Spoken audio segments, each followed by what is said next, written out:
July's extraordinary parliamentary session kicked off this week amid a political deadlock.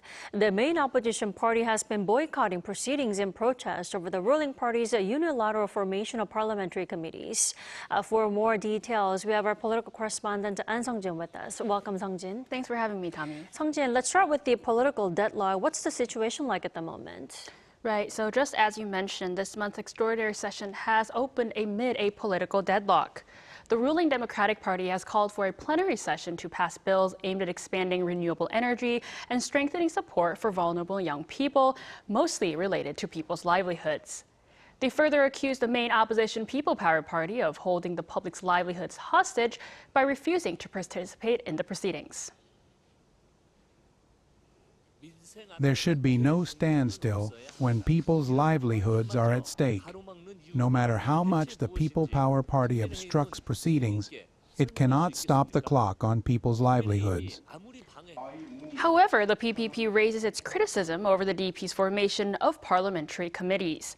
It argues that the ruling party pushed through the appointment of chairs for 11 of the special parliamentary committees without bipartisan consultation, calling the move an abuse of its parliamentary majority. The Democratic Party has consistently sought to restrict people's freedoms. The People Power Party will stand firm in protecting those freedoms.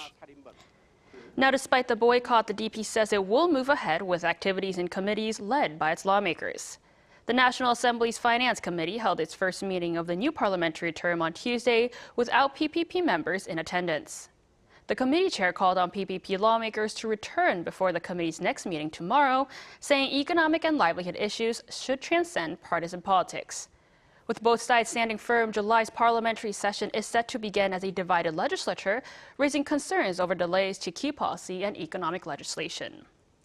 And Sung-jin, in the meantime, what else has been at the center of attention at the National Assembly? Tell us more.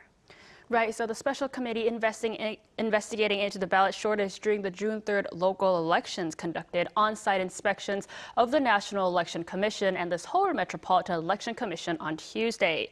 Following the inspections, lawmakers from both parties criticized election officials for delayed reporting, poor crisis management, and failures in communication after it became clear that there would be a ballot shortage.